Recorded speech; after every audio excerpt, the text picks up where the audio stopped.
አንድ ሰው አለ ሙሉ ቤተሰቡን የተከታተለ ነው። ፍቅሬን ተከታትሎ ፎቶ እያነሳት ነበር። ሳልቀበለው አምልጦኝ ነው ሄደው። ማን ነው ይታወቃል? በፍጹም ሙሉ ነገሩ አዲስ ሰው ነው። ንግግሩ፣ ሁኔታው በራሱ የሚተማመን አይነት ሰው ነው። ፍርሃት የሚባል ነገር የሚያውቅ አይመስልም። ግን ስለሱ በደንብ ማጣራት አለብን። ማን እንደሆነ ልንደርስበት ይገባል። እንዴት ነው የምንደርስበት ታዲያ? እዛ በር ላይ በድጋሚ መቆም አይቀርም። ስለዚህ ያን ጠብቀን ይዘዋለን። ግን ምን ፈልጉ ይካል? እሱን እኔ አላውቅም። ግን ምን አዲስ ነገር አለ? እባክህ ምንም የለም። ስለ ያፌትስ የሰማው አዲስ ነገር የለም? እንዴት ስሙን አነሳው? ትልቅ ለውጥ አለ ማለት ነው። የጠየቅኩን ብቻ መልስልኝ። ሌላውን ነገር ተወው። እኔ ምንም የሰማሁት ነገር የለም። በዛ ላይ ብዙም ከቤት ስለማልወጣ ከሰው ጋር እየተገናኘው አይደለም። በደንብ ማጣራት አለብን። ግን ራስን እየጠበቅ ከምን ጊዜውም በላይ በደንብ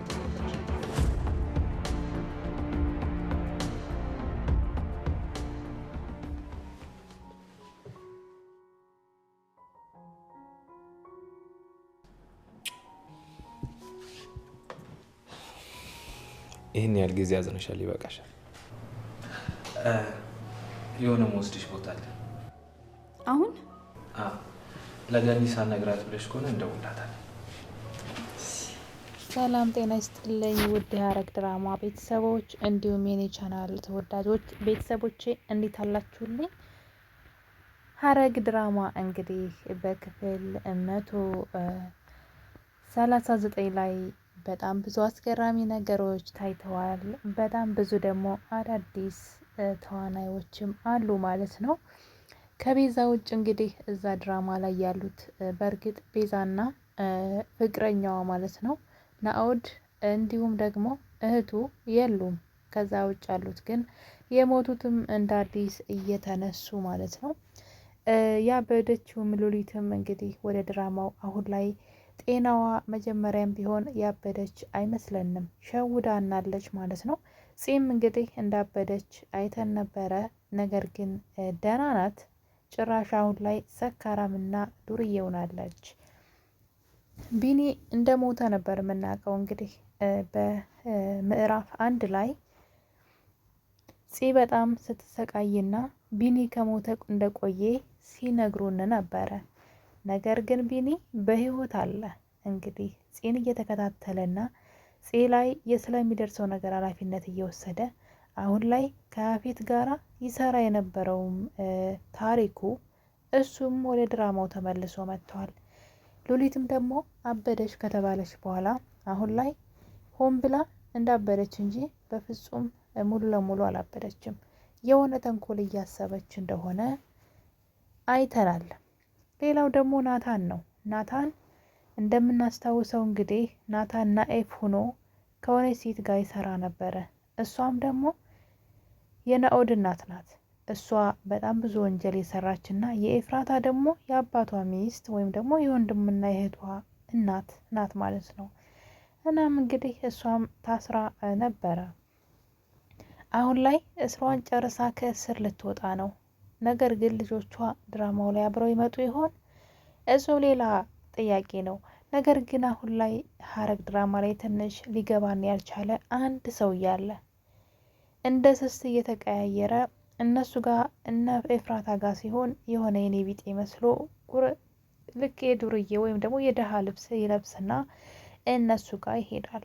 ከእነሱ ዘወር ሲል ደግሞ ዘንጦና መኪናዎችን እየቀያየረ አንዱ መኪና አንድ ቦታ ያቆማል። ከዛ መኪና አምጡልኝ እያለ አለቃ እየተባለ የሚጠራ አንድ ሰው አለ።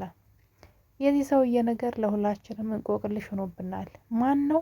ምንድን ነው? ግራ እስኪገባን ድረስ በመጀመሪያ ጊዜ እንግዲህ ኤፍራታ ልጇ ከሞተባት ጊዜ ጀምሮ ጥቁር ልብስ ለብሳ ወደ መቃብር እየሄደች ማልቀሷን አልተወችም ነበር። እሱም እዛ ቦታ ላይ እንግዲህ ሱፍ ግጥም አድርጎ ለብሶ እዛ ቦታ ተገኝቶ ነበረ።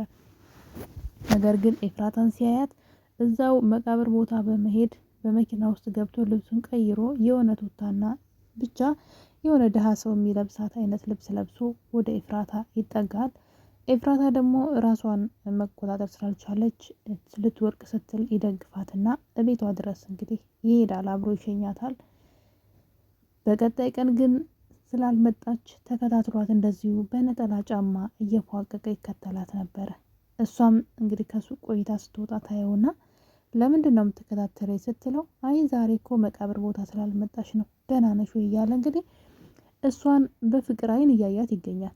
ነገር ግን ሰውየው አላማው ትንሽ ረዘም ያለ ትልቅ አላማ ነው ያለው። እኛ ኤፍራታን ወዷት ይሆናል ግራ ገባን፣ ግን እንደዛ አይደለም።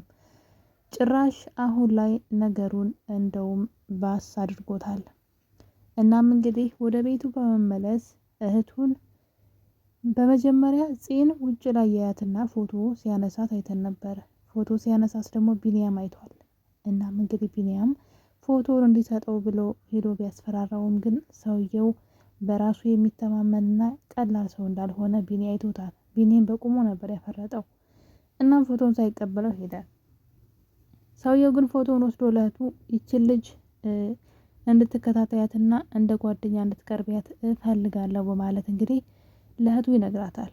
እዚህ ድራማ ላይ እንግዲህ እሱና እህቱ አዲስ ናቸው። እህቱ ኤደን ሁና ኑሐሚን ድራማ ላይ የምትሰራው የኑሐሚን እህት ናት።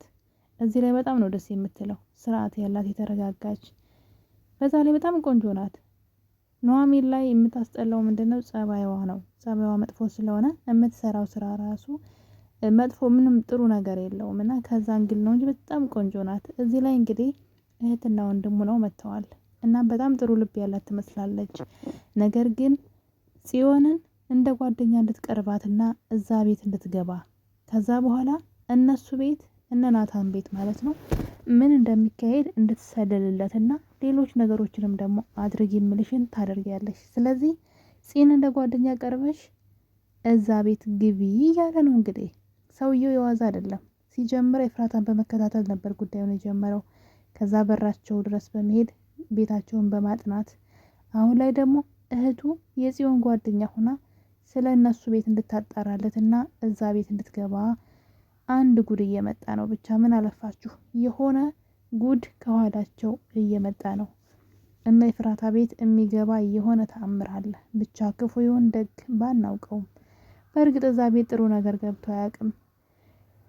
በሌላ በኩል ደግሞ ሆን ብሎ ራሱ መንገድ ላይ እየሄደ ከናታን መኪና ውስጥ ይገባና ከናታን ጋር ጓደኝነት መስርቷል።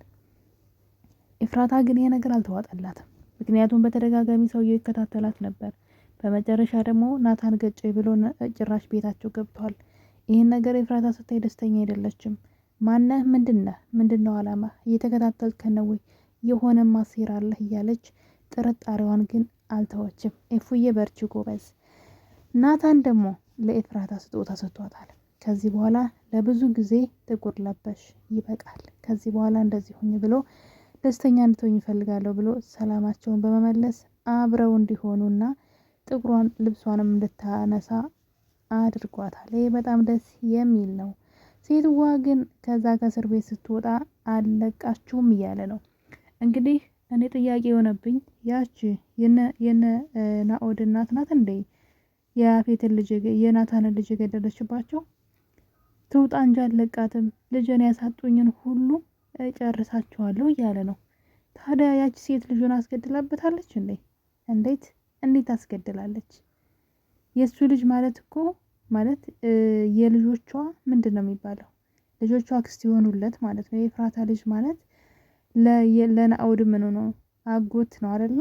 እንግዲህ የልጆቿ ወንድም ነው ማለት ነው። እንዴት የልጆቿ ወንድምን ትገላለች? እንዴት እንደሆነ አልገባኝም። ነገር ግን ከልጁ መሞት ጋር ራሱ የሴትዋ እጅ እንዳለበት ነው ከናታን የተረዳሁት። ይውጡና ዋጋቸውን እሰጣቸዋለሁ፣ አቀባበል አድርግላቸዋለሁ እያለ ነው። ያፌትንስ ያገተው በዚህ ምክንያት ይሆን? ያፌት የፈለገ ቢሆን የወንድሙን ልጅ አይገልም። ሲጀመርም ኤፍራታን ልጁን የኔ ልጅ ነው ብሎ ለናታን እንዳትነግር ሲያስፈራራት አልነበር? በፍጹም ሊገልበት አይችልም። ታዲያ ማን ነው ልጁን የገደለበት?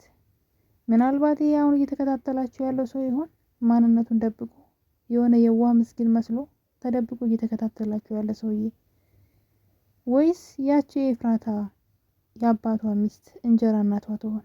ማን ነው የናታንን ልጅ የገደለባቸው? ትንሽ ሰብሰብ ያለ ነው ታሪኩ። በጣም ደስ ያለኝ ነገር ግን ኤፍራታ ልብሷን ቀይራለች። ጥቁር ልብሷን አንስታለች። እናም በወኔ የቀድሞዋ ያቺ ጎበዟ ኤፍራታ እየመጣች ነው። በራሷ ተስፋ ቆርጣ ሁሉን ነገር አላደርግም በቃይ ብትልም አሁን ግን ጠንካራዋ ኤፍራታ እየመጣች ነው። በሌላ በኩል ቢኒ ነው እንግዲህ ቢኒ እንደምታዩት ከተደበቀበት ወጥቷል። እስከዛሬ በማስክ ተደብቆ እየኖረ ነበር። አሁን ላይ ግን ከታሪኩ ጋር ከያፌት ሰራተኛ የነበረው ታሪኩ ማለት ነው ከእሱ ጋር በመገናኘት ስለ ያፌት እያወሩ ነበር። ያፌት የት እንዳለ አልታወቀም ወይ፣ ስለ ያፌት ምንም ወሬ የለም ወይ ሲለው እኔ የማውቀው ታሪክ የለም፣ እኔ ለራሴ ቤት ውስጥ ተደብቄ ነው የምኖረው፣ ወጥቼም አላውቅም፣ ስለዚህ የማውቀው ታሪክ የለም እያለው ነው። ስለዚህ ስለ ያፌት ማጣራት አለብን እያለ ነው። ያ ማለት ናታን እንዳገተው ይደርሱበታል ማለት ነው። ሉሊት ደግሞ ታሪኩ እነ ኤፍራታ በር ላይ ተደብቆ ያ ሰውዬ ማንነቱን ለማወቅ ቢኒ ማታ ላይ ለምን ጽዮን ፎቶ ታነሳታለህ ብሎ የተናገረውን ሰውዬ ፎቶውን እንዲያመጣለት ልኮት ነበረ። እናም እሱ ተደብቆ ያለ ሉሊት ከኋላው ትመጣለች። እናም እያየችው ነበር። ሉሊት እንግዲህ ያ ሰውዬ እጇን የቆረጣት ሰውዬ ነው። ስለዚህ በቀል ሳትጀምር አትቀርም ማለት ነው። እና እንግዲህ ሀረጎች አሁን ላይ ያው ትንሽ ምዕራፍ 2 ትንሽ ግራ ጋብቶን ነበር፣ አልገባንም ነበረ። አዳዲስ ተዋናዮችም አሉ። እንግዲህ የኤፍራታ እህትና ወንድም ይመጣሉ ብለን ተስፋ እናደርጋለን። ምክንያቱም እናትየዋ ከእስር ከተፈታች ልጆቿንም ይዛቸው ልትመጣ ትችላለች ብለን እናስባለን። እናም አሁን ላይ ሀረግ ድራማ ላይ የሞቱትም አሉ የጠፉትም አሉ። ብቻ እየተሰባሰቡ ነው። ብዙዎቻችሁ በጣም ነው ደስ ያላችሁ ቢኒና ያፌት ድራማው ላይ ስላሉ ማለት ነው። ቢኒ አሁንም የእሱን ጨረቃ ወይም ደግሞ ጽዮንን እያጠመደ ይገኛል። በዛውም እየጠበቃት ማለት ነው። እና እንግዲህ በቀጣይስ ምን ሊፈጠር ይችላል? ያን ሰውዬ ግን በጣም ፈርቸዋለሁ። ተደብቆ ቃል ነው ስሙ ደግሞ እኮ በጣም በሚገርም ሁኔታ ወይ ጉድ ስሙ ቃል ነው። ብቻ እዛ ቤት አንድ ጉድ እንዳያመጣባቸው እየፈራሁኝ ነው።